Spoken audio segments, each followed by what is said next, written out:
Hello, I'm Annalouise, and today I'm going to be talking about the power of maybe.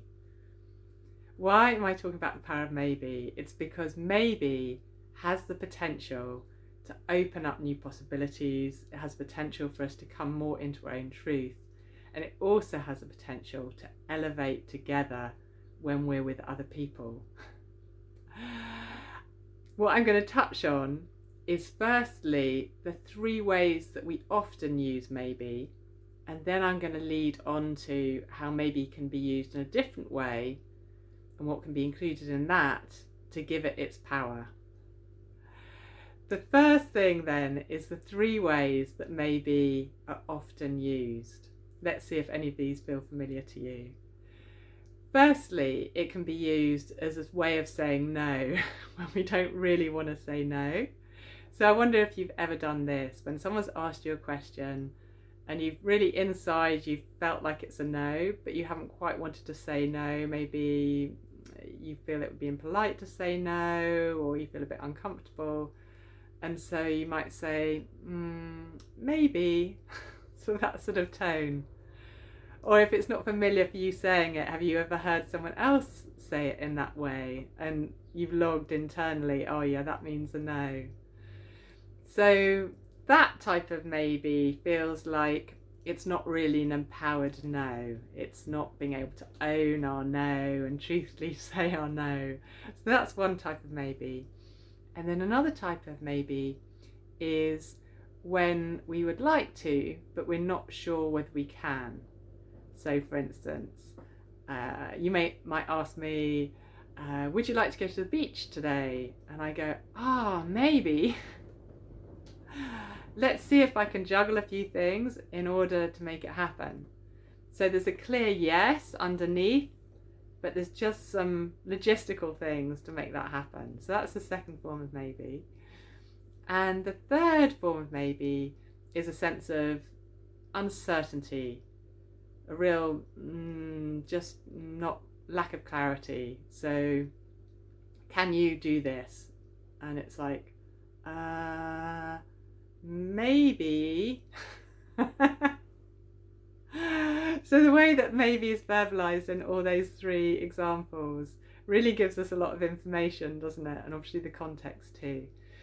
So they're great, and I want to encourage us into a maybe that's more powerful, more truthful, more full of possibility.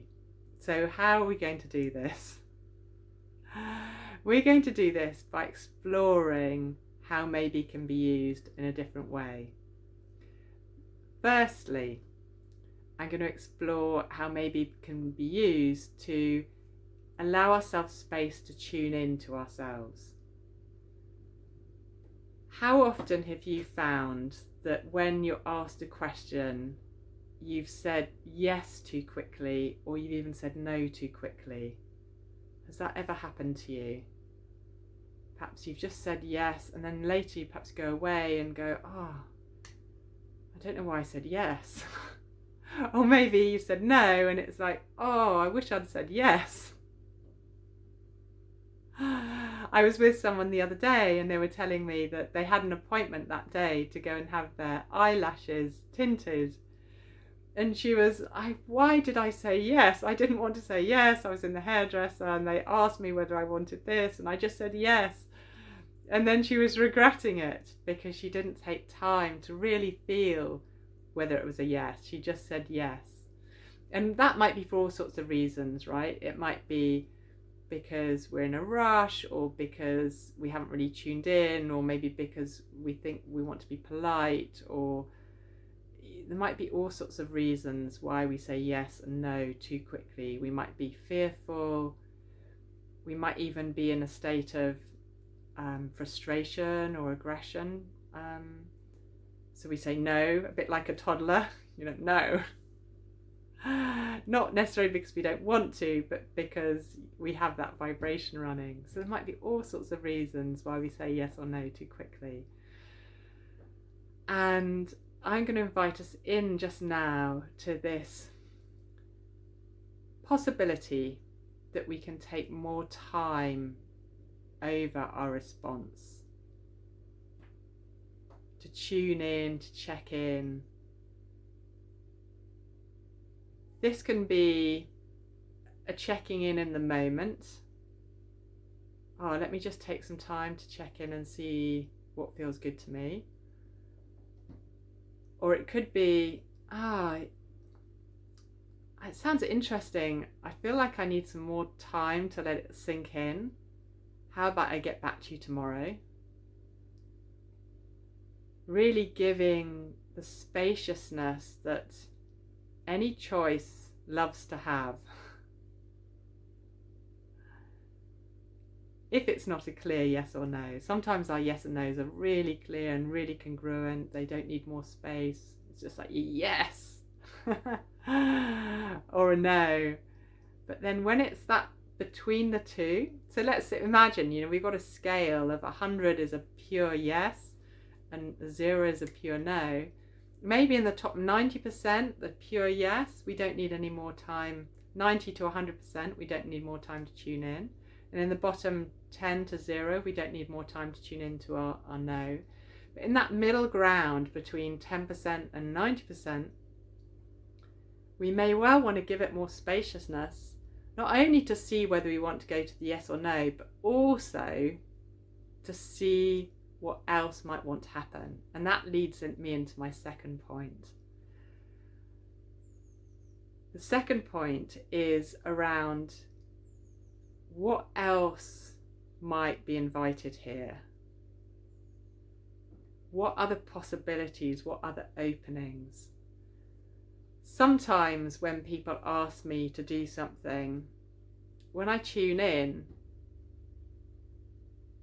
it turns out it's a no for me, but it feels clear there might be other people around me that it might be a yes for. So it might be the conversation goes like this. It's like, oh yeah, no, I'm not feeling it myself right now. But as I tune in, I notice that a couple of people come to mind that might really appreciate helping you today. Or they might really appreciate being invited to go and do something today. And so it's expanding the dialogue beyond you and me or whoever the people are into the rest of the world, which is more truth. Because we're also interconnected. It may be the first person that someone asks isn't actually the best solution. The best solution is in someone else. Or it may be that whatever's being suggested isn't the most higher order solution. It may be, would you like to eat salad for lunch? Maybe it's a clear yes, maybe it's a clear no, maybe it's a maybe. If it's a maybe, it could be, well, I had salad yesterday.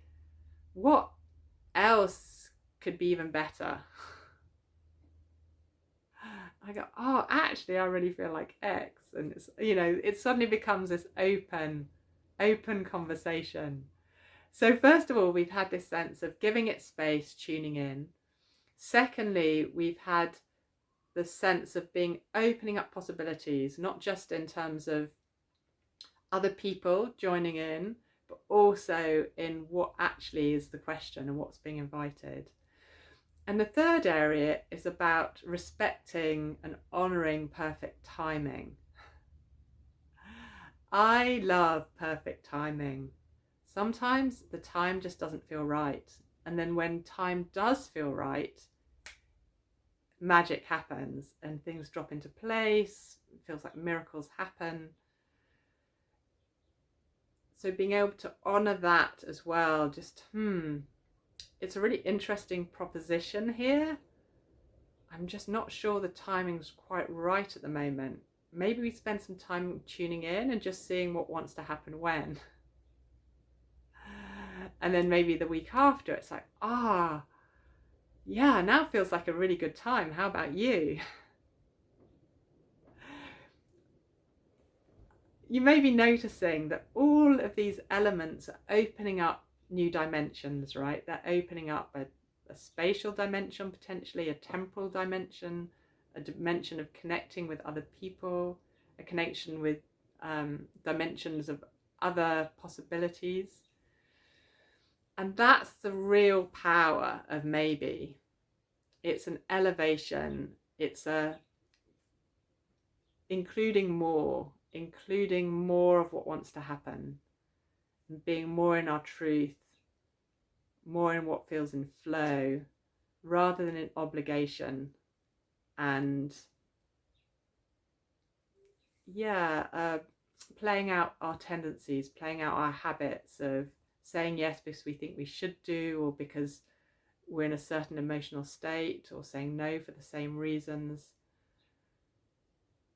Really operating more in truth, not just in our truth, but the truth of how things work in the universe. So how does that sound to you? The power of maybe. What does it feel like to be in that space that I'm inviting in? So that new maybe space. What words come to you in that new maybe space? How would you describe it? For me, if I tune in, there's an openness, there's a truthfulness, a receptivity, possibility, freedom, a lack of restriction. There's a heartfulness. I feel my heart opening. I'm not contracted. There's joy. There's more joy. Whatever words came to you or come to you and continue to come to you, I invite you to post them below so that we can all share together. This power of maybe, what could it mean for you? What might it open up? Where do you see its real potential in your life? And what sort of situations? Because it's not just in relating with others, it's also with life decisions as well. I often use the power of maybe in terms of where I'm going in my life.